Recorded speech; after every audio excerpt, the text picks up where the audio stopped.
नमस्कार विद्यार्थी मित्रांनो, तुम्हा सर्वांच्या आपल्या लाडक्या द एके अकॅडमीच्या ऑनलाईन प्लॅटफॉर्मवरती मी एजी पाटील पुन्हा हृदयाच्या तळापासून स्वागत करतोय। तर विद्यार्थी मित्रांनो, आपण जिल्हा न्यायालय भरती 2023-24 बाबत जे महत्त्वाचे प्रश्न संच ते इथे बघत असतो। त्यामध्ये शिपाई पद म्हणू नका, कनिष्ठ लिपिक पद म्हणू नका, दोन्ही पदांसाठी हा प्रश्न संच आपला इथे लागू असतो आणि जुन्या प्रश्नपत्रिकांचा अभ्यास करून जुन्या क्वेश्चन घेऊन आपण त्यावरती नवीन काय क्वेश्चन येतात किंवा काय क्वेश्चन आपल्याला विचारू शकतात या महत्त्वाच्या गोष्टी इथे बघत आहे। त्यानंतरला सर्वात महत्त्वाची गोष्ट म्हणजे भरपूर विद्यार्थी मित्रांचं म्हणणं होतं की सर, राज्य उत्पादन शुल्कासाठी जशी तुम्ही लाईव्ह बॅच घेतात किंवा पोलीस भरती सरळ सेवेसाठी लाईव्ह बॅच घेतात, तशी आपल्या शिपाई पदासाठी कनिष्ठ लिपिकसाठी सुद्धा लाईव्ह बॅच घ्या। तर विद्यार्थी मित्रांनो, तुमच्यासाठी आपण मोफत आपल्या YouTube चॅनल वरती दररोज 15 तारखेपासून संध्याकाळी 7 ते 8 वाजता या 1 तासामध्ये दररोज आपण लाईव्ह बॅच घेणार आहे। दररोज 15 जानेवारी पासून जोपर्यंत तुमचा पेपर होत नाही, भले मग 15 दिवस असो 20 दिवस असो पुढे, ओके, तत्पर्यंत किंवा त्या दिवसापर्यंत आपण काय करणार आहे, शेवटच्या पेपर पर्यंत आपण लाईव्ह बॅच तुमच्यासाठी मोफत इथे घेणार आहेत। त्यानंतरला भरपूर विद्यार्थी मित्रांचं म्हणणं आहे की सर, आम्हाला बॅच पण द्या, रेकॉर्डेड बॅच द्या। तर विद्यार्थी मित्रांनो, खास तुमच्यासाठी आपण जिल्हा न्यायालय कनिष्ठ लिपिक आणि शिपाई पदाचे रेकॉर्डेड बॅच लॉन्च केलेले आहेत। ह्या बॅचचा कालावधी लेकरांनो 4 महिन्याचा आहे। 4 महिन्याचा कालावधी आहे आणि सर्वात महत्त्वाची गोष्ट म्हणजे आज 10 जानेवारी या बॅचचे शेवटचा ऑफरचा दिवस आहे। आज हिची फी फक्त 149 रुपये आहे। त्यानंतर उद्या म्हणजे 11 जानेवारी पासून या बॅचची फी तिथे वाढणार आहे। ज्या विद्यार्थी मित्रांनी अजून ही बॅच परचेस केली नसेल त्यांनी लवकरात लवकर परचेस करून घ्या। 100% तुम्हाला या बॅचचा पुरावा काय होणार आहे, तिथं येणाऱ्या एक्झामला फायदा होणार आहे। 4 महिन्याचा कालावधी, 149 रुपये तिची फी आहे। त्यामध्ये तुम्हाला संपूर्ण जीके, संपूर्ण चालू घडामोडी आणि संपूर्ण मराठी व्याकरण आणि त्यानंतरला टेस्ट सिरीज सुद्धा भेटणार आहे। त्यानंतरला जिल्हा न्यायालय सराव पेपर आणि मॅरेथॉनचे लेक्चर सुद्धा आपण इथं मुलांसाठी उपलब्ध करून दिलेले आहेत। ही एक रेकॉर्डेड बॅच आहे। 3 महिने तिचाही कालावधी आहे। तिची आज फी फक्त 31 रुपये आहे। उद्यापासून तिची फी तिथे काय होणार आहे, पुरावा वाढणार आहे। त्यानंतरला आपण जर पोलीस भरती, तलाठी भरती, वन विभाग, सरळ सेवेचा जर अभ्यास करत असाल तर आपण 12 महिन्यासाठी एक बॅच इथे लॉन्च केलेली आहे। तिची आज फी फक्त 499 रुपये आहे। आजच्या दिवस तिची ऑफर आहे। त्यानंतरला या बॅचची फी पुरावा वाढणार आहे उद्यापासून। तर ज्या लेकरांना ही बॅच घ्यायची त्यांनी ही घेऊ शकतात। त्यानंतर संपूर्ण मराठी व्याकरणाची सुद्धा आपली एक बॅच आहे, 12 महिने कालावधी। हिचा सुद्धा आज हिच्यावर ऑफर चालू आहे, फक्त 100 रुपये फी आहे। त्यानंतर फी वाढणार आहे, तुम्ही समजून घ्या लेकरांनो। ज्यांना बॅच घ्यायची आहे त्यांनी लवकर घेऊन टाका। त्यानंतर आपल्या मित्रांना पण सांगा, तुम्ही पण बॅच घेतली, मित्रांना पण सांगा, त्यांनाही कळू द्या आपली बॅच कशी आहे। त्यांना तुम्ही सांगत जा की कशा पद्धतीने आपण शिकवलेलं आहे। त्यानंतरला एमपीएससी ची सुद्धा आपली एक बॅच आहे। एमपीएससीच्या बॅचची सध्या फी 999 रुपये आहे। उद्याची फी वाढणार आहे, तीही लक्षात घ्या। गणित बुद्धिमत्तेची सुद्धा बॅच आहे, तिची फी 199 रुपये आहे। एसएससी जीडी आरपीएफ ची बॅच आहे, तिची फी फक्त 199 रुपये आहे। त्यानंतरला सराव पेपर राज्य उत्पादन शुल्क आणि जिल्हा न्यायालयाचे आहेत, त्यांची 31 रुपये सराव पेपरची प्लस मॅरेथॉन लेक्चरची फी आहे। काही अडचण असेल तर माझा मोबाईल नंबर इथे दिलाय 93 70 70 66 79, केव्हाही तुम्ही कॉल करू शकता। डायरेक्ट आपली प्ले स्टोअरला जा, डायरेक्ट आपली द एके अकॅडमी नाव टाका, आपली ऍप डाउनलोड करा, तिथून तुम्ही डायरेक्ट कोर्स परचेस करू शकतात। त्यानंतर या गोष्टीबाबत मी तुम्हाला बोललेलो आहे, जिल्हा न्यायालय सराव paper plus marathon lecture plus काय मॅरेथॉन लेक्चर, जिल्हा न्यायालयाचे एवढे सराव पेपर तुम्हाला भेटणार, त्याबरोबर मॅरेथॉनचे लेक्चर भेटणार, त्याचं स्पष्टीकरण भेटणार। ओके, कालावधी 3 महिन्याचा आहे। एकदम सुंदर बॅच ही तुम्ही घेऊ शकता। पहिला आपला क्वेश्चन काय बघा, महाराष्ट्र एक्सप्रेस कोणत्या 2 शहरांदरम्यान धावते? ऑप्शन आपल्या समोर आहेत। एकदम सोपा क्वेश्चन आहे, खूप वेळेस आपल्याला हा क्वेश्चन विचारलेला आहे। परंतु महाराष्ट्र एक्सप्रेस ही रेल्वे दक्षिण महाराष्ट्रामधून जशी निघते, दक्षिण महाराष्ट्राचा जो भाग आहे म्हणजे कोल्हापूर, सातारा, सांगली, सिंधुदुर्ग हा आपला दक्षिण महाराष्ट्राचा भाग आहे। या दक्षिण महाराष्ट्रापासून डायरेक्ट पूर्व विदर्भापर्यंत जाते, म्हणजे महाराष्ट्राच्या पूर्वेकडचा भाग। पूर्व विदर्भामध्ये काय काय येतं, गडचिरोली, भंडारा, चंद्रपूर, गोंदिया हे पूर्व विदर्भाचे जिल्हे आहेत। म्हणजे दक्षिण महाराष्ट्रापासून तर पूर्व विदर्भापर्यंत जाणारी ही रेल्वे आहे। आता ही महाराष्ट्र एक्सप्रेस जर आपण म्हटलं तर महाराष्ट्रापुरतं जर मर्यादित आपण याचा विचार केला तर महाराष्ट्रापुरती मर्यादित सर्वात लांब पल्ल्याची महाराष्ट्रातली रेल्वे आहे। महाराष्ट्रातली सर्वात लांब पल्ल्याची रेल्वे कोणती? महाराष्ट्र एक्सप्रेस आहे. महाराष्ट्र एक्सप्रेस ही रेल्वे मग कुठून सुरुवात होती हिची सुरुवात झाली कोल्हापूर नावाचा जो जिल्हा आहे या कोल्हापूर जिल्ह्यापासून, तर हिचा शेवट झाला गोंदिया नावाच्या जिल्ह्यापाशी. कोल्हापूर जिल्हा इतिहास प्रसिद्ध जिल्हा आहे, त्याला आपण ऐतिहासिक राजधानी असे म्हणतो. कोल्हापूर जिल्हा हा लाल मातीचा जिल्हा आहे, कुस्तीगारांचा जिल्हा आहे कोल्हापूर. कोल्हापूर हे शहर पंचगंगा नदीच्या काठावरती आहे. तर गोंदिया हा जिल्हा आपण कशाचा जिल्हा म्हणून ओळखतो? तलावांचा जिल्हा म्हणून ओळखतो. अहमदनगर हा जिल्हा आपण विहिरींचा जिल्हा म्हणून ओळखतो. गोंदिया भंडारा हे तलावांचे जिल्हे आहेत. ऑप्शन मध्ये दोन्ही पैकी काय असेल त्यावरती भंडारा असेल किंवा गोंदिया असेल हे लक्षात ठेवा. ओके, तर आता कोल्हापूर ते गोंदिया दरम्यान महाराष्ट्र एक्सप्रेस धावते. आता जर आपण परवा रेल्वेचा जर विचार केला, जर लेकरांना आपण रेल्वेचा जर विचार केला तर भारतामध्ये 16 एप्रिल 1853 ला रेल्वे सुरू झालेली आहे. 16 एप्रिल 1853 ला भारतामध्ये रेल्वे सुरू झालेली आहे. आणि भारतामध्ये सुरू झालेली जी 16 एप्रिल 1853 ची रेल्वे आहे ना, ही रेल्वे सुरू करणारा जो व्यक्ती होता ना, त्याचं नाव होतं लॉर्ड डलहौसी. लॉर्ड डलहौसी नावाचा गव्हर्नर होता भारतामध्ये. या गव्हर्नरने भारतामध्ये रेल्वे सुरू केलेली आहेत, म्हणून याला आपण भारतीय रेल्वेचा पाया घातलेला व्यक्ती म्हणतो किंवा भारतीय रेल्वेचा जनक सुद्धा म्हणतो लॉर्ड डलहौसीला. भारतामध्ये जी पहिली रेल्वे सुरू झाली ना, ही पहिली रेल्वे मुंबई ते ठाणे या 2 ठिकाणांच्या दरम्यान धावली. मुंबई ते ठाणे या 2 ठिकाणांच्या दरम्यान धावलेली ही पहिली महाराष्ट्रातली किंवा भारतातील सुद्धा आपण म्हणू शकतो.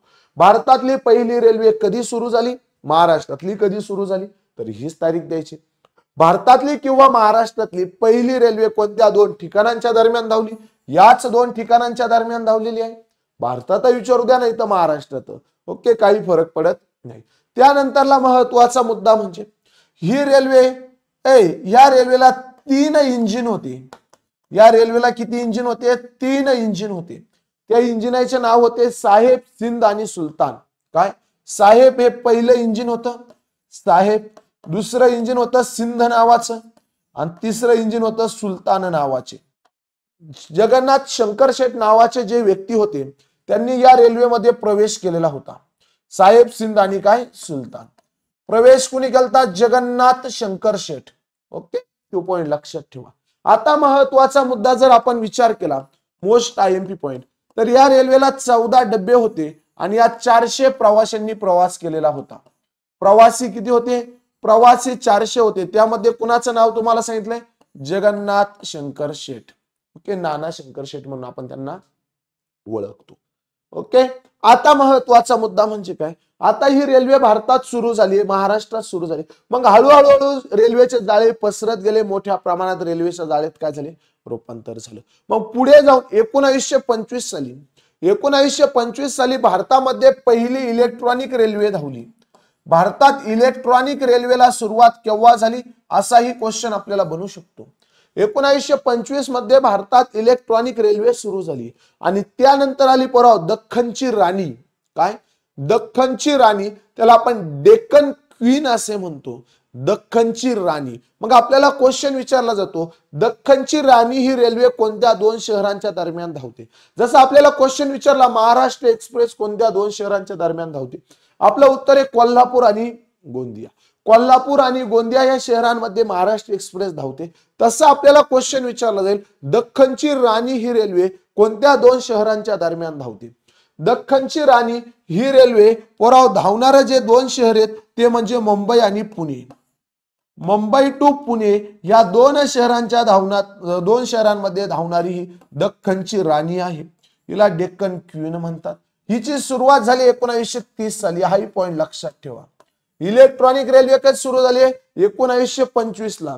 दख्खनची राणी कधी सुरू झाली आहे? 1930 ला. भारतात रेल्वे कधी सुरू झाली आहे? 1853 ला. असे क्वेश्चन आपल्याला विचारले जातात रेल्वेवरती. आता जर आपण आज रोजी जर भारतात रेल्वेचा विचार केला ना, तर भारतात मोठ्या प्रमाणात रेल्वेचे जाळे आज आपल्याला बघायला भेटतात. भारतामध्ये लेकरांनो 18+1 मेट्रो असे 19 रेल्वेचे झोन आहे. त्यामध्ये आपल्याला TCSचा आवडता क्वेश्चन आहे, भारताची पश्चिम रेल्वे कोणती किंवा भारताची सेंट्रल रेल्वे कोणती? मध्यवर्तीय सेंट्रल रेल्वे कोणती? Central railway zone. Mumbai. Central railway zone कोणता आहे? मुंबई. महाराष्ट्रामध्ये रेल्वेचे 2 झोन आहेत 19 पैकी. एक सेंट्रल रेल्वे, मध्यवर्तीय रेल्वे मुंबईला, आणि अजून एक रेल्वेचं झोन आहे ते म्हणजे पश्चिम रेल्वे. त्याचं उत्तर तुम्ही कमेंट बॉक्स मध्ये आपल्याला सांगणार. तो क्वेश्चन तुम्हाला होमवर्कला. ओके, आता ह्या रेल्वे तुमच्या लक्षात आल्या. आता नुकतीच करंटचा क्वेश्चन आपल्याला विचारू शकतात. जालना ते मुंबई दरम्यान एक रेल्वे सुरू झालेली आहे. ओके, ती भारतामधील 6वी रेल्वे. जशी ट्रेन 18 आहे, ही ट्रेन 18 सर्वात वेगवान भारतातली आज रेल्वे आहे. ओके, त्या टाईपची ही रेल्वे सुरू केलेली आहे. तिला काय नावाने ओळखतात? चला मग, नुकतीच महाराष्ट्रामध्ये टिंबटिंब ही रेल्वे मुंबई ते जालना या 2 शहरांच्या दरम्यान सुरू झालेली आहे. याचंही उत्तर तुम्ही कमेंट बॉक्स मध्ये देणार. बघूयात कुणाचा अभ्यास चांगला आहे. ओके, तर चला विद्यार्थी मित्रांनो, या प्रश्नाचं उत्तर आपल्याला काय भेटलं? कोल्हापूर ते गोंदिया. त्याबरोबर आपल्याला एवढ्या गोष्टी लक्षात ठेवणं गरजेचं आहे. हा क्वेश्चन आपल्याला जुना आहे, पण आपल्याला विचारणार काय आहे? या गोष्टींवरती क्वेश्चन विचारणार आहे. या गोष्टी पाहणं आपल्याला गरजेचं असतं. महाराष्ट्र राज्य विधानसभेत सदस्य संख्या टिंबटिंब आहे. महाराष्ट्र राज्य विधानसभेमध्ये सदस्य संख्या टिंबटिंब आहे. 19, 48, 78 की 288. आपल्या सर्वांना माहिती आहे लेकरांनो, आपला महान असं राष्ट्र महाराष्ट्र राज्याची निर्मिती केव्हा झालेली आहे? 1 मे 1960 ला. 1 मे 1960 ला महाराष्ट्र राज्याची निर्मिती झालेली आहे. ज्या वेळेस परवा महाराष्ट्र राज्याची निर्मिती झाली ना, त्या दिवशी महाराष्ट्र राज्याची सदस्य संख्या होती कशात? विधानसभेत. ज्या दिवशी महाराष्ट्र राज्याची निर्मिती झाली ना, त्या दिवशी महाराष्ट्र राज्याच्या विधानसभेत सदस्य संख्या होती 264. किती होती? 264. त्यानंतरला 1971 ची लोकसंख्या जनगणना झाली आणि 1971च्या लोकसंख्या जनगणनेनुसार सदस्य संख्यांची पुनर्रचना करण्यात आली. पाहिजे का? हा पॉइंट लक्षात ठेवू. सदस्य संख्या पुनर्रचना करण्यात आली.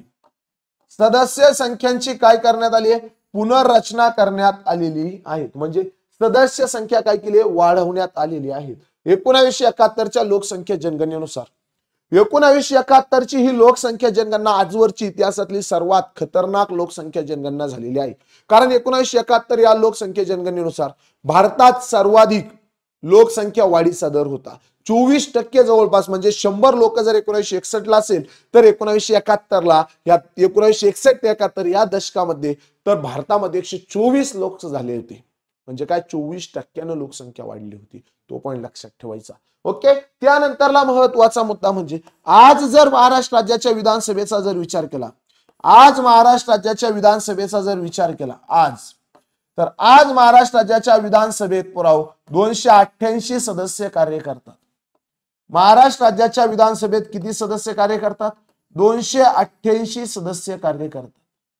किती? 288. महाराष्ट्र राज्याचा विचार करता 288 सदस्य विधानसभेत आहेत. महाराष्ट्र राज्याचं विधिमंडळ हे द्विगृही आहे. द्विगृही म्हणजे 2 घरं आहेत त्याला. पण विधिमंडळामध्ये 3 लोकांचा समावेश होतो आपण असं म्हणतो. पहिला कोण? राज्यपाल. कोण? राज्यपाल. राज्यपाल. राज्यपालाचा कलम 153. दुसरा कोण? विधानसभा. विधानसभेचा कलम 170. विधानसभा किती कलम द्यायचा? 170. तिसरा म्हणजे विधान परिषद 169. 6 राज्यांमध्ये विधान परिषद आहे. तूही MBA कर. विधान परिषद सांगितली ती ट्रुक्स तुम्हाला. तूही काय कर? MBA कर. विधिमंडळाची तरतूद कलम 168 मध्ये कलमपाठ करून ठेवणं तुला काळाची गरज आहे. TCS वाले कलमांवरती 100% क्वेश्चन विचारतात. कलम 168. राज्यपालांचं कलम 153. विधानसभेचं कलम 170 आणि विधान परिषदेचं कलम 169. कोणत्या राज्यात विधानसभा स्थापन करायची, कोणत्या राज्यामध्ये विधान परिषद नष्ट करायची, यो अधिकार फक्त आणि फक्त संसदेला आहे. विधान परिषद स्थापन करणे, रद्द करण्याचा अधिकार संसदेला आहे, राज्याला नाही. ओके, ते संसद ठरवू शकते स्थापन करायची का रद्द करायची. पण राज्याची विधानसभा ही तसा अहवाल सादर करू शकते की आम्हाला तुम्ही विधानसभा स्थापन करू द्या किंवा आमची विधानसभा तुम्ही काय करा? नष्ट करू द्या. पण तो पूर्ण अधिकार 100% कोणाला आहे? संसदेला आहे. आता जर विचार केला सदस्य संख्येच्या बाबतीत तर महाराष्ट्र राज्याच्या विधानसभेत 288 सदस्य आहेत. महाराष्ट्र राज्याच्या विधान परिषदेमध्ये सदस्य संख्या 78 आहे. महाराष्ट्र राज्याच्या विधान परिषदेत किती सदस्य पराव? 78 सदस्य संख्या आहेत. याचं सभापती पद रिक्त आहे. नीलम गोरे या सध्या उपसभापती विधान परिषदेच्या, आणि त्या विधान परिषदेचे सभापती हंगामी सभापती म्हणून काम पाहतात. इकडे कोण आहे? विधानसभेचे सभा अध्यक्ष कोण आहे? तर याचं उत्तर तुम्ही काय करणार? कमेंट बॉक्स मध्ये येणार. खूप वेळेस आपण घेतलेला आहे तो, 100% त्याच्यावरती आपल्याला क्वेश्चन विचारणार म्हणजे विचारणार. महाराष्ट्र राज्यातून लोकसभेत किती सदस्य जातात? लोकसभेची तरतूद भारताच्या संविधानाच्या कलम 81 मध्ये आहे. लोकसभेमध्ये महाराष्ट्र राज्यातून किती सदस्य जातात? तर लोकसभेमध्ये महाराष्ट्र राज्यातून 48 सदस्य जातात. आणि महाराष्ट्र राज्यातून राज्यसभेत किती सदस्य जातात? राज्यसभा. महाराष्ट्र राज्यातून राज्यसभेमध्ये 19 सदस्य नियुक्त होतात. किती? 19. दोन्ही मिळून किती झाले? 67 संसदेमध्ये. ओके, हा पॉइंट लक्षात ठेवणं गरजेचं आहे. तर महाराष्ट्र राज्याच्या विधानसभेमध्ये सदस्य संख्या 288. Point clear? येस या नो? व्हिडिओ कसे असतात नक्कीच कमेंट बॉक्स मध्ये आम्हाला सांगत चला. त्यानंतर लाईव्ह लेक्चरचं मी तुम्हाला सांगितलेलं आहे. ज्या पोरायला ही पोलीस भरती, तलाठी भरती, सरळ सेवेची आपली बॅच घ्यायची असेल रेकॉर्डेड स्वरूपात, तर आज 10 जानेवारीला याची शेवटचा दिवस ऑफरचा. फक्त 499 रुपये फी आहेत. ज्यांना घ्यायची त्यांनी स्पीड मध्ये ती बॅच घेऊ शकतात. उद्यापासून तिची फी वाढणार. भारतातील क्षेत्रफळाच्या दृष्टीने मोठे राज्य कोणते? भारतामध्ये आजवर जर विचार केला तर किती? 28 राज्यांनी 8 केंद्रशासित प्रदेशांचा समावेश होतो. जम्मू काश्मीर नष्ट होऊ शकतं, अजून झालेलं नाही. भारताचं क्षेत्रफळ जर आपण पाहिलं तर भारताचं क्षेत्रफळ पाठ करण्याचं सूत्र कार्यक्रम आहे सोप्पा एकदम. काय सांगितलंय तुला? भारताचा मोबाईल नंबर 32878263. 32,87,263 हे भारताचे क्षेत्रफळ आहे. हे भारताचे काय आहेत पुराव? भारताचे हे क्षेत्रफळ आहे. क्षेत्रफळ आहेत. जगाच्या एकूण क्षेत्रफळाच्या बाबतीत भारताचा वाटा फक्त 2.42% आहे. जगामध्ये एकूण 231 देश आहे. यामधील सर्वात मोठा क्षेत्रफळाने देश म्हणजे रशिया आहे. तर व्हॅटिकन सिटी नावाचा जो देश आहे तो सर्वात छोटा आहे. त्यामध्ये क्षेत्रफळाच्या बाबतीत जगात भारत आपला 7वा आहे. क्षेत्रफळाच्या बाबतीत जगात भारत कितवा आहे पराव? 7वा आहे. 7वा क्षेत्रफळाच्या बाबतीत जगात भारत 7वा आहे. आणि भारतामध्ये पराव 28 राज्य आहे.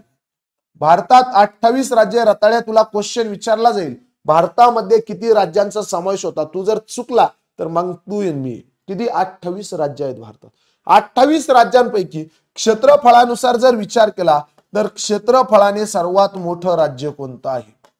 28 राज्यांपैकी क्षेत्रफळाने सर्वात मोठं राज्य म्हणजे राजस्थान आहे. त्यानंतरला मध्य प्रदेश आहे आणि मग महाराष्ट्र आहे. सर्वात मोठे क्षेत्रफळाने राज्य कोणते? राजस्थान. राजस्थान 3,42,000 चौरस किमी राजस्थानचं क्षेत्रफळ आहे. त्यानंतर आपला मध्य प्रदेश आपल्या शेजारचा 3,10,000 चौरस किमी आहे. आणि त्यानंतरला महाराष्ट्र राज्य. महाराष्ट्र राज्याचा भारतामध्ये क्षेत्रफळाच्या दृष्टीने कितवा क्रमांक लागला? 3रा. पहिला कोणी? सर्वात मोठा राजस्थान आहे. दुसरा कोणी? मध्य प्रदेश आहे. आणि तिसरा कोणी? महाराष्ट्र आहे. राजस्थान जवळपास 10.42%, मध्य प्रदेश 9 जवळपास 40-45% आसपास आहे. आणि महाराष्ट्र 9 किती? 36% आहे. भारताच्या एकूण क्षेत्रफळापैकी महाराष्ट्राचा वाटा 9.36% आहे. भारताच्या एकूण क्षेत्रफळापैकी महाराष्ट्राचा वाटा 9.36% आहे. महाराष्ट्राचे क्षेत्रफळ 3,07,713 चौरस किमी आहे. मग आपल्याला पाठ करताना कसं करायचं? महाराष्ट्र राज्याचा मोबाईल नंबर 307-713. 9.36%. आता जर विचार केला ह्या गोष्टी तो लक्षात आल्या. आता आपल्याला क्वेश्चन विचारला होता सर्वाधिक क्षेत्रफळ असणार राज्य कोणतं? तो हा उत्तर राहणार आहे राजस्थान, कारण मास्तरनं सांगून दिलं राजस्थान. ओके. आता त्यानंतरला सर्वात लहान क्षेत्रफळाने राज्य कोणते? सर्वात लहान राज्य कोणते? सर्वात लहान क्षेत्रफळाने राज्य कोणते? तर सर्वात लहान क्षेत्रफळाने जे राज्य आहे पुराव ते म्हणजे गोवा आहे. 4,000 चौरस किमीच्या आसपास त्याचं क्षेत्रफळ आहे. अहमदनगर जिल्हा हा महाराष्ट्रातला सर्वात मोठा क्षेत्रफळाने जिल्हा आहे. नगर, त्यानंतर पुणे, त्यानंतर नाशिक, सोलापूर आणि गडचिरोली. पहिले 2-3 लक्षात ठेवा. अहमदनगर, पुणे आणि नाशिक. नगर हा महाराष्ट्रातला सर्वात मोठा क्षेत्रफळाने जिल्हा आहे. नगर या जिल्ह्याचं क्षेत्रफळ आहे पुराव 17,046 चौरस किमी आणि गोवा या राज्याचं क्षेत्रफळ आहे पुराव 4,000 चौरस किमीच्या आसपास. म्हणजे गोव्याच्या 4 पट आपला नगर जिल्हा मोठा आहे महाराष्ट्रातला. आता जर विचार केला महाराष्ट्र राज्याचा तर ओमान नावाचा एक देश आहे. या ओमान देशा एवढं महाराष्ट्र राज्याचं क्षेत्रफळ आहे. ओमान देशा एवढं महाराष्ट्र राज्याचं काय पुराव क्षेत्रफळ आहे. महाराष्ट्रातला सर्वात लहान जिल्हा म्हणजे मुंबई शहर आहे आणि 2 नंबरला सर्वात लहान जिल्हा म्हणजे मुंबई उपनगर आहे. 2 नंबरला सर्वात लहान जिल्हा म्हणजे काय मुंबई उपनगर आहे. मुंबई शहर मुंबई उपनगर. महाराष्ट्रात 36 जिल्हे आहेत त्यापैकी 36वा क्षेत्रफळाने जिल्हा मुंबई शहर आणि 35वा मुंबई उपनगर. मुंबई शहर आणि मुंबई उपनगर हे 100% नागरी जिल्हे आहेत. म्हणजे तिथं एकही खेडं नाही. 100% नागरी लोकसंख्या तिथे आढळते. तोही पॉइंट आपल्याला लक्षात ठेवणं गरजेचं आहे. म्हणून महाराष्ट्रामध्ये झेडपीचा जर विचार केला जिल्हा परिषदेचा तर 34 जिल्हा परिषदे. झेडपी म्हणजे शाळा नाही गावातल्या. तू म्हणशील माझ्या गावात शेजारी 34 गाव आहे मास्तर काय भाऊ चढलं काय. 34 गावामध्ये 34 झेडपी शाळा आहे. आम्ही जिल्हा परिषद म्हणतोय. महाराष्ट्रामध्ये 36 जिल्ह्यांपैकी 34 जिल्ह्यांमध्ये जिल्हा परिषद आहे. 2 जिल्ह्यांमध्ये जिल्हा परिषद नाही. मुंबई शहर आणि मुंबई उपनगर. का नाही इथं का नाहीये कारण इथं ग्रामीण भागच नाहीये. 100% नागरी भाग या. चला पुढे क्वेश्चन आहे. भारत छोडो आंदोलन कोणत्या वर्षी सुरू करण्यात आलं. भारत छोडो आंदोलन भारताला सोडून जा चलो दिल्ली अशा घोषणा महात्मा गांधींनी दिल्या होत्या. तुम मुझे खून दो मैं तुझे आजादी दूंगा अशी घोषणा कोणी केली सुभाषचंद्र बोस. ह्या घोषणा सुद्धा आपल्याला विचारल्या जातील. आपल्याला माहिती आहे 1940 ला भारताची घटना अंशतः किंवा मुख्यतः भारतीय बनवतील लॉर्ड लिथगोची ऑगस्ट ऑफर आली. 1942 ला 8 ऑगस्टला भारत छोडो आंदोलन पेटावायचं होतं. महाराष्ट्रामधून याची सुरुवात करायची होती 8 ऑगस्ट 1942 ला. पण झालं काय याच दिवशी महात्मा गांधी यांना अटक झाली. पहाटे त्यांना येरोड्याला आणून टाकलं. त्यानंतरला येरोड्यामध्येच त्यांच्या पत्नीचा मृत्यू झालाय. त्यांच्या जिवलग मित्राचा सुद्धा काय झालेला आहे मृत्यू झालेला आहे. पुढे त्यानंतर पंडित जवाहरलाल नेहरू यांना अहमदनगरला नेऊन टाकलं. तिथेही त्यांनी एक ग्रंथ लिहिला होता गुलामगिरी. पंडित जवाहरलाल नेहरू तुमच्यासाठी क्वेश्चन. गुलामगिरी तुमच्यासाठी क्वेश्चन. ओके. पंडित जवाहरलाल नेहरू यांनी अहमदनगर या तुरुंगात लिहिलेला ग्रंथ कोणता. शेतकऱ्यांचे आसूड ब्राह्मणांचे कसाब हे महात्मा फुलेंचे ग्रंथ आहेत. पंडित जवाहरलाल नेहरू यांनी अहमदनगरच्या किल्ल्यामध्ये लिहिलेला ग्रंथ कोणता. खूप वेळेस हाही क्वेश्चन आपण बघितलेला आहे. ओके. तर 1942 ला हे भारत छोडो आंदोलन झालेलं आहे. आता एक गोष्ट लक्षात ठेवा पुराव 14 ऑगस्ट 1942 ला 14 ऑगस्ट 1942 ला भारत छोडो आंदोलनामध्ये पालघर नावाचा आता जो जिल्हा आहे पालघर या पालघर जिल्ह्यामध्ये अनेक लोकांचं काय झालेलं आहे तिथे म्हणजे त्या ठिकाणामध्ये. आता तो पालघरचा जिल्हा आहे. पहिला ठाण्यामध्ये होता. तिथे 5-6 लोकांचं काय झालं बलिदान गेलेलं होतं 14 ऑगस्टला. म्हणून पालघर हा जिल्हा दरवर्षी 14 ऑगस्ट हा दिवस हुतात्मा दिन म्हणून पाळतो. पालघर जिल्हा जिल्हा न्यायालय पालघर जिल्हा दरवर्षी 14 ऑगस्ट हुतात्मा दिन म्हणून पाळतो. हा पॉइंट क्लिअर करणं तुला गरजेचं आहे. खूप वेळेस याच्यावरती आपल्याला क्वेश्चन विचारलेले आहेत. टीसीएसचा आवडता हा क्वेश्चन आहे. पाकिस्तानचा स्वातंत्र्य दिवस आणि पालघरचा हुतात्मा दिवस. चला पुढे. मूलभूत कर्तव्य भारतीय संविधानात टाकण्यासाठी कोणती समिती नियुक्त करण्यात आली. भारताचं संविधान लागू झालं 26 जानेवारी 1950 ला. तेव्हा पोरांनो भारताच्या संविधानामध्ये अजिबात मूलभूत कर्तव्य नव्हते. 26 जानेवारी 1950 ला भारताचा संविधानाचा अंमल झालाय. भारतीय संविधान लागू झालंय. भारतीय संविधान अंगीकृत कधी केलंय 26 नोव्हेंबर 1949 ला भारतीय संविधान अंगीकृत केले. स्वीकार झालाय. स्वीकृती केलेली आहे. जेव्हा भारताचं संविधान लागू झालं तेव्हा भारताच्या संविधानात मूलभूत कर्तव्य नव्हते. पण 1975 मध्ये आपल्याला माहिती आहे भारतामध्ये अंतर्गत अशांतता या कारणास्तव राष्ट्रीय आणीबाणी लागू होती 3री. तेव्हा भारताचे पंतप्रधान इंदिरा गांधी होत्या. तर शंकरराव चव्हाण महाराष्ट्राचे मुख्यमंत्री होते। तर आता लक्षात ठेवा 1972 साली शिमला संधी झाली आणि त्यानंतरला इंदिरा गांधींनी भारतामध्ये काही कर्तव्य असले पाहिजे म्हणून एक समिती 1973 ला गठीत केली। त्या समितीचं नाव होतं सरदार सुवर्णसिंग समिती। सरदार सुवर्णसिंग समिती। सरदार सुवर्णसिंग समिती आपली इथे गठीत झालेली आहे। सरदार सुवर्णसिंग समिती। सरदार सुवर्णसिंग समितीने 1976 मध्ये आपला अहवाल दिला आणि या अहवालामध्ये 1976 मध्ये आपला अहवाल दिला आणि या अहवालामध्ये तरतूद केली। काय? या अहवालामध्ये सांगितलं तुम्हाला मूलभूत कर्तव्य भारताच्या संविधानात टाकता येईल पण त्यासाठी एक स्वतंत्र भाग असला पाहिजे आणि मग मूलभूत कर्तव्यांसाठी भाग 4 समाविष्ट केला। मूलभूत कर्तव्यांसाठी कलम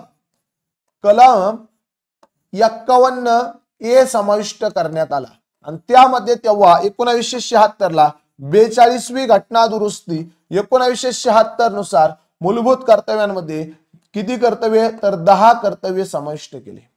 तर या कलमात या भागांमध्ये मूलभूत कर्तव्य 42वी घटना दुरुस्ती भारताच्या संविधानाची मिनी घटना दुरुस्ती आहे कारण ती सर्वात मोठी आहे। 86वी घटना दुरुस्ती 2002 ला झाली तेव्हा मूलभूत कर्तव्यांमध्ये 11वे कर्तव्य समाविष्ट केले।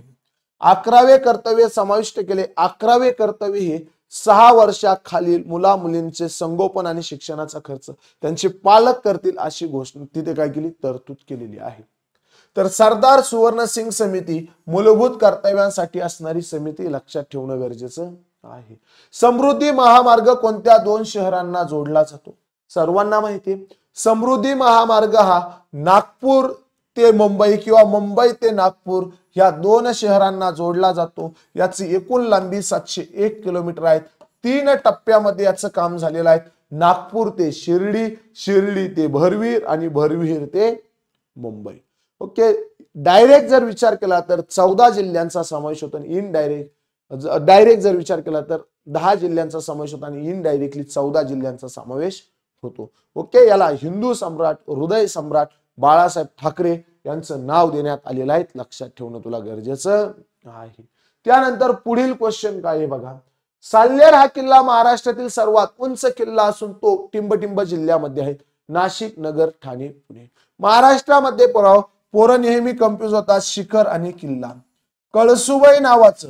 कळसुबाई नावाचे शिखर महाराष्ट्रातील सर्वात उंच शिखर आहे। याची उंची 1646 मीटर असून हे अहमदनगर नावाच्या जिल्ह्यामध्ये आहे। अहमदनगर। महाराष्ट्रातलं सर्वात उंच दुसरा किल्ला शिखर म्हणजे महाराष्ट्रातला सर्वात उंच दुसरे शिखर म्हणजे साल्हेर नावाचे शिखर आहे। साल्हेर शिखराची उंची 1567 मीटर आहे।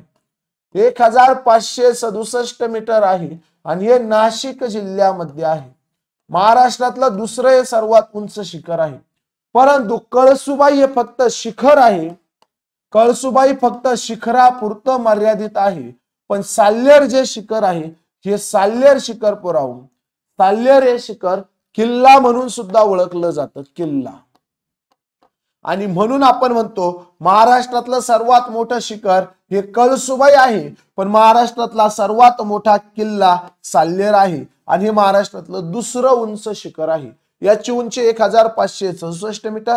हे नाशिक नावाच्या जिल्ह्यामध्ये आहे। ओके, नाशिक जिल्ह्यामध्ये आहे। ऑप्शन क्रमांक 1 आपल्याला इथे उत्तर भेटलेलं आहे। साल्हेर बरोबरच नाशिक मध्ये मांगीतुंगी, सिंगी, तोल्ला, सप्तशृंगी, मुल्हेर या नावाचे सुद्धा शिखर आपल्याला बघायला भेटतात। नगर मध्ये कळसुबाई, नाणेघाट, हरिश्चंद्रगड, रतनगड अशा गोष्टी आपल्याला नगर मध्ये बघायला भेटतात। ओके, पुण्यामध्ये भीमाशंकर नावाचं मस्त आहे शिखर। ओके, या गोष्टी तुम्हाला लक्षात ठेवणं गरजेचं आहे। चला त्यानंतर पुढे महाराष्ट्र पठाराची पूर्व पश्चिम लांबी टिंबटिंब किमी आहे। 700 किमी, 750 किमी, 800 किमी की 850 किमी। आपल्या सर्वांना माहिती आहे पुराव महाराष्ट्राचं क्षेत्रफळ मी तुम्हाला मगाशी सांगितलंय 307 713 चौरस किमी आहे। महाराष्ट्राच्या एकूण क्षेत्रफळापैकी महाराष्ट्र पठाराने जवळपास 2.76 लाख चौरस किमी भाग व्यापलेला आहे। 2.76 लाख म्हणजे 2,76,000 चौरस किमी कोणी महाराष्ट्र पठाराने. महाराष्ट्र पठाराची निर्मिती अनेक काही वर्षांपूर्वी झालेली आहे, हजारो वर्षांपूर्वी. महाराष्ट्र पठार हा बेसॉल्ट खडकापासून बनलेला एक बुलंद असा पठार आहे, बेसॉल्ट खडक. महाराष्ट्र पठाराने महाराष्ट्राचा जवळपास 90% भूभाग व्यापलेला आहे. महाराष्ट्र पठारावर काळी मृदा निर्माण होते, कारण काळी मृदा ही बेसॉल्ट खडकापासून तयार झालेली मृदा आहे. महाराष्ट्र पठाराची निर्मिती खरी लावा रसापासून झालेली आहे. लावा रसाचे किती 40 उद्रेक, जवळपास 29 उद्रेक झाले, 40 थर असले आणि त्यापासून बेसॉल्ट खडक निर्माण झालेला आहे. महाराष्ट्र पठाराचा महाराष्ट्राची नाही सांगत, महाराष्ट्र पठाराची सांगतो.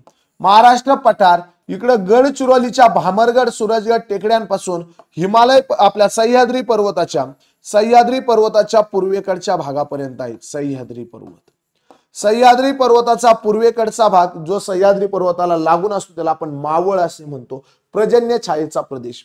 या सह्याद्री पर्वताच्या पूर्वे लगोलगचा भाग, तर इकडे भामरगड सूरजगड नावाच्या ज्या टेकड्या आहे गडचिरोलीमध्ये, ही महाराष्ट्र पठाराची पूर्व पश्चिम बाजू आहे.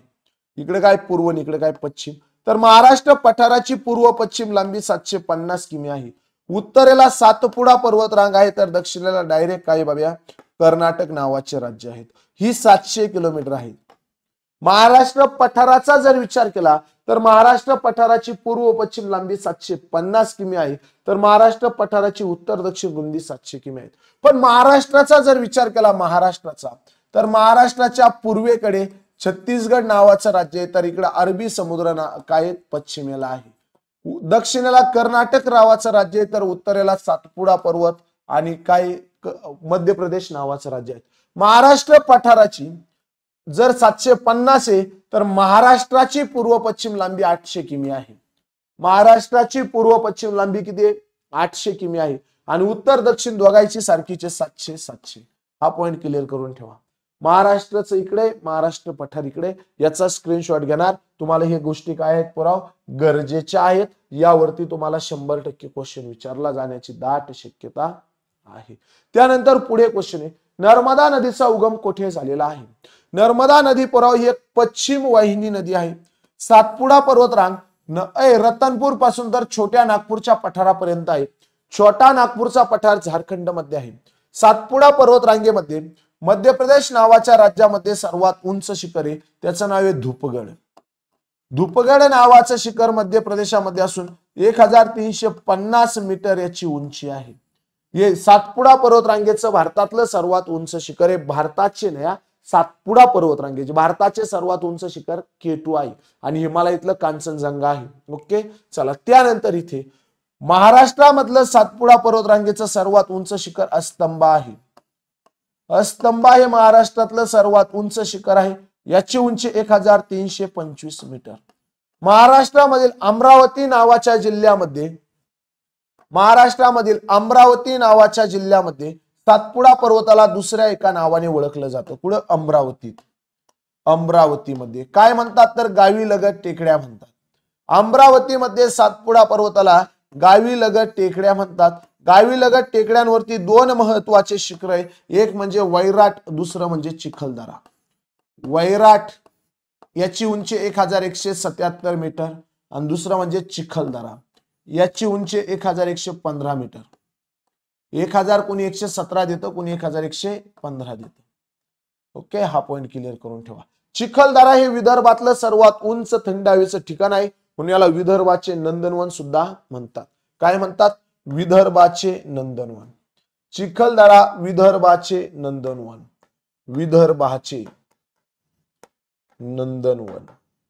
विदर्भाचे नंदनवन म्हणून ओळखलं जातं. आता मध्य प्रदेश नावाच्या राज्यामध्ये या सातपुडा पर्वत रांगेवरती एक महत्वाचं आणि सुंदर असं ठिकाण आहे, थंड हवेचं ठिकाण. त्याचं नाव आहे पंचमढी. काय नाव आहे? पंचमढी हे थंड हवेचं ठिकाण आहे. या पंचमढीला सातपुडा पर्वतरांगेची राणी असे म्हणतात. सातपुडा पर्वतरांगेची काय म्हणतात? राणी म्हणतात. सातपुडा पर्वतरांगेची राणी म्हणतात. आता ह्या पंचमढी नजदीक एक मुलताई नावाचं ठिकाण आहे. इथे कोणत्या ठिकाणी मुलताई. ओके, आणि त्याच्याच शेजारी एक अमरकंटक नावाच्या ठिकाणी, आधी अमरकंटक घेऊ, मुलताई इकून घेऊ, म्हणजे तुम्ही कन्फ्युज होणार नाही. हे अमरकंटक नावाच्या ठिकाण आधी घेऊ. अमरकंटक, कुणी कंठक पण लिहिता, ठ पण वापरतं. अमरकंटक नावाचे ठिकाण आहे. या अमरकंटक पासून एक नदी उगम पावते. ही नदी पश्चिमेकडे वाहते. या पद्धतीने सर्व मोठ्या मोठ्या नद्या पूर्वेकडे वाहती, पण ही नर्मदा नदी पश्चिमेकडे वाहते. कोणती? नर्मदा नदी. ही नर्मदा नदी अमरकंटक पासून उगम पावते. मध्य प्रदेश नावाच्या राज्यात हिचा काही हिस्सा आहे. मध्य प्रदेश नावाच्या राज्यामध्ये, मध्य प्रदेश मध्ये ही जवळपास 60% आहे, जास्त प्रमाणात. त्यानंतरला महाराष्ट्रामध्ये हिचा काही हिस्सा आहे. महाराष्ट्रामध्ये फक्त नंदुरबार नावाच्या जिल्ह्यातून वाहते आणि ती फक्त 54 किमी आहे. महाराष्ट्रात फक्त किती किमी आहे? 54. भारतामध्ये तिची लांबी जर बघितली तर 1325 किलोमीटर आहे. भारतामध्ये तिची लांबी जवळपास 1325 किमी आहे. नर्मदा नदीला भारतातली सर्वात लांब पश्चिम वाहिनी नदी म्हणतात. सर्वात लांब पश्चिम वाहिनी नदी, सर्वात लांब पश्चिम वाहिनी नदी, सर्वात लांब पश्चिम वाहिनी नदी म्हणून नर्मदा नदीला तिथे ओळखलं जातं. नर्मदा नदी खचदरीच्या प्रदेशातून वाहणारी नदी आहे. खचदरीच्या प्रदेशातून. खचदरी म्हणजे खोल प्रमाणात. असा जर तू डोकला नर्मदा नदीत तर उलटा खाली जाशील बाबा, एवढी खतरनाक आहे ती. खचदरीच्या प्रदेशातून वाहणारी एक महत्वाची नदी आहे. कोणती? नर्मदा. इथपर्यंत आला. नर्मदा नदीचा शेवट झालाय खंबातेच्या आखाताजवळ. खंबातेचा आखात. आखात म्हणजे ज्याच्या तिन्ही बाजूने भूमी असते. आलिया नावाचं बेट आहे. आलिया बेट गुजरात मध्ये. आलिया बेट अरबी समुद्राला जाऊन भेटणारी ही नदी आहे. आता त्यानंतरला जर विचार केला तर पोरांनो, ह्या नर्मदा नदीवरती सर्वात मोठा, आजवरचा जर विचार केला तर आजवर नर्मदा नदीवर सर्वात मोठा पुतळा सरदार वल्लभभाई पटेल यांचा बघायला भेटतो. साधू बेटावरती. साधू बेटावरती पुतळा आहे सरदार वल्लभभाई पटेलचा. पण आता काय घोषणा झाली आहे की जगातला सर्वात उंच पुतळा छत्रपती शिवाजी महाराजांचा पुण्याजवळील जुन्नर येथे बांधण्यात येणार आहे. आता इथं धुपगडच्या जवळ एक ठिकाण आहे बाब्या, त्याचं नाव आहे मुलताई नावाचं ठिकाण. कोणती ताई आहे ती? मुलताई. मुलताई. मुलताई. तू मुलतानी मातीचा वापर करतो ना बाब्या, हा, गोरा दिसण्यासाठी, तर ती मुलताई. ही मुलताई आहे. मुलतानी माती इथं दिसत भेटत नाही. काही डोकं लावू नको. मुलताई या ठिकाणी असणारी मातीला मुलताईनी माती म्हणते. असं काही डोकं लावायची गरज नाहीये. असं काही नाहीये बाब्या. हा, ओके, चल तू फक्त फाशीतो. आता या मुलताई ठिकाणापासून एक नदी उगम पावते. तीही पश्चिमेकडे वाहते. ती जवळपास 700, कुणी म्हणतं 724, कुणी म्हणतं 729 आहे. ओके, तर आपण खरी तिची लांबी 724 घ्यायची. किती? 724. त्या नदीचं नाव आहे तापी नावाची नदी. तापी नदी. त्या नदीचं नाव काय? तापी नावाची नदी आहे. आणि या तापी नदीची एकूण लांबी घ्यायची 724 किमी. 724 किमीची लांबी आहे आणि महाराष्ट्रातली सर्वात लांब नदी आहे. पश्चिम वाहिनी. हा, महाराष्ट्रातली सर्वात लांब पश्चिम वाहिनी. महाराष्ट्रातली सर्वात लांब गोदावरी, ही सर्वात लांब पश्चिम वाहिनी. सर्वात लांब पश्चिम वाहिनी नदी आहे. पश्चिम वाहिनी कोणती? तापी नदी. तापी नदी महाराष्ट्रामध्ये 208 किलोमीटर प्रवाह करते. अमरावती, जळगाव, धुळे, नंदुरबार ह्या महत्वाच्या जिल्ह्यांतून ती वाहते. तापी नदीला खानदेशाची कन्या म्हणतात. तापी नदी खानदेशाची कन्या. खानदेश कन्या. खानदेशाची काय आहे? कन्या आहे. तापी नदीची महत्वाची उपनदी पूर्णा आहे. तापी नदीची महत्वाची उपनदी पूर्णा आहे. ती मेळघाट डोंगर रांगेत उगम पावली आणि जळगाव जवळ चांगदेव महाराजांचं जे मंदिर आहे त्या मंदिरापाशी ती तापीला येऊन भेटलेली आहे. तर या पद्धतीने तुम्हाला या गोष्टी लक्षात ठेवाव्या लागतील. तर इथं आपल्याला क्वेश्चन होता नर्मदा नदीचा उगम कुठे झाला, तर अमरकंटक या ठिकाणी नर्मदा नदीचा उगम झालेला आहे. ऑप्शन क्रमांक 2 याचा पुरावा काय आहे? योग्य उत्तर तिथे आपल्याला भेटलेलं आहे. ओके, व्हिडिओ आवडत असेल लाईक करा, कमेंट करा, शेअर करा, याचा स्क्रीनशॉट मारून घ्या. एवढ्या गोष्टी तुम्हाला लक्षात ठेवाव्या लागतील. यावरती तुम्हाला क्वेश्चन विचारलेला आहे. मराठवाडा मुक्ती संग्राम दिन कोणत्या दिवशी पाळला जातो? सप्टेंबरला, 17 सप्टेंबरला दरवर्षी मराठवाडा मुक्ती संग्राम दिन पाळला जातो? कारण 17 सप्टेंबरला मराठवाडा हा 1948 साली मराठवाडा काय झाला, हैदराबाद पासून मुक्त झालेला आहे. ऑपरेशन पोलो हैदराबादवर चालवलं होतं सरदार वल्लभभाई पटेल यांनी. बँकांची बँक म्हणून खालीलपैकी कोणत्या बँकेला ओळखतात? Reserve bank of India RBI या बँकेला बँकांची बँक म्हणतात. या बँकेला बँकांच्या बँकेबरोबरच पुराव शिखर बँक म्हणून सुद्धा ओळखले जाते. काय? बँकांच्या बँकेबरोबरच शिखर बँक किंवा सर्वोच्च बँक म्हणून सुद्धा ओळखले जाते. RBIच्या स्थापनेचा जर पुरावा आपण विचार केला तर लेकरांनो RBI ची स्थापना झालेली आहे कधी? तर 1 एप्रिल 1935 ला. 1 एप्रिल 1935 ला लेकरांनो RBI ची काय झाली पोरांनो? स्थापना झालेली आहे. 1 एप्रिल 1935. 1 एप्रिल 1935 ला RBI ची स्थापना कुठे झाली? कलकत्ता येथे झालेली आहे. आणि या RBI चे तेव्हाचे गव्हर्नर होते स्मिथ नावाचे व्यक्ती. RBI चे पहिले गव्हर्नर कोण होते? स्मिथ नावाचे व्यक्ती होते. आज जर पुरावा विचार केला तर आज RBI चं मुख्यालय आहे, म्हणजे RBI चे हेडक्वार्टर मुंबईला आहे.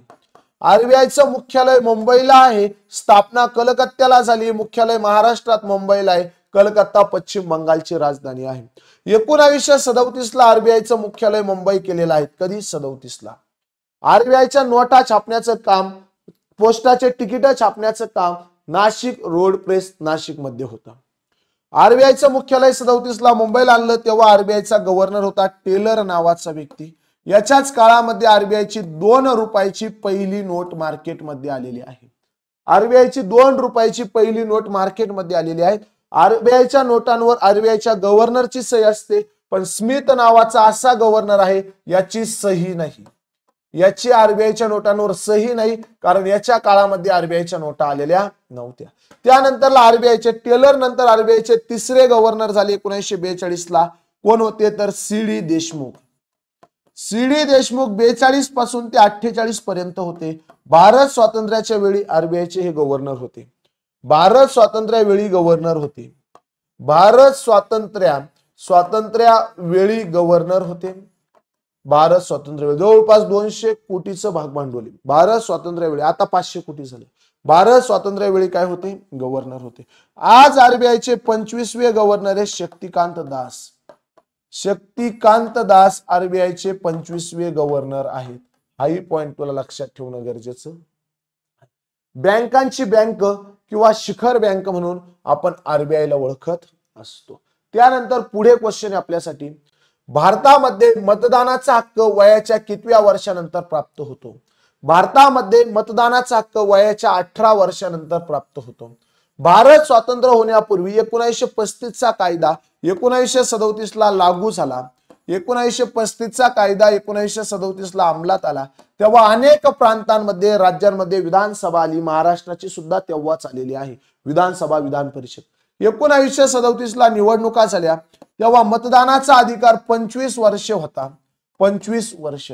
भारत स्वतंत्र झाल्यानंतर घटना लागू झाली 1950 ला. मतदानाचा अधिकार 21 वर्ष केला होता. त्यानंतरला 61वी घटना दुरुस्ती लागू झाली. कधी लागू झाली? 1989 ला. 61वी घटना दुरुस्ती 1989 नुसार मतदानाचा अधिकार 18 वर्ष केलेला आहे. म्हणजे तुम्हाला जर मतदान द्यायचं असेल तर तुमचं वय वर्ष 18 पूर्ण असणं गरजेचं आहे. या पद्धतीने यात बदल झालेले आहेत. हे पॉइंट तुम्हाला लक्षात ठेवणं गरजेचं. भारताला सर्वाधिक सीमा लागून असणारे शेजारील देश कोणता? भारताला पुराव एकूण जवळपास 7 देशांची सीमा लाभलेली आहे. भारताला सर्वाधिक सीमा लागली आहे ती बांगलादेशाची, तर सर्वात कमी सीमा लागली आहे ती अफगाणिस्तानची. भारताच्या शेजारील 7 देशांपैकी खालीलपैकी कोणता देश आहे नाहीये असे क्वेश्चन आपल्याला बनू शकतात. पाठ करणं सोपं आहे, द्या लक्ष. चला तर कशा पद्धतीने पाठ करायचं? तू MBA कर, तुला ट्रिक्स सांगतो, पाठ करून ठेवायची. तू बचपन्य MBA, काय बचपन्य MBA कर. इथं बचपन्य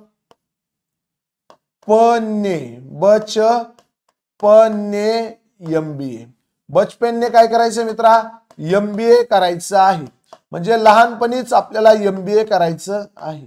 ही ट्रिक्स भारताच्या शेजारील लागून असणाऱ्या देशांची आहे. म्हणजे भारताला ज्या ज्या राजकीय सीमा लागलेल्या आहेत त्या देशांची ही ट्रिक्स आहेत. सर्वात जास्तीकडून सर्वात कमीकडे आहेत. 55 MBA. ब म्हणजे काय आहेत पुराव? ब म्हणजे बांगलादेश आहे.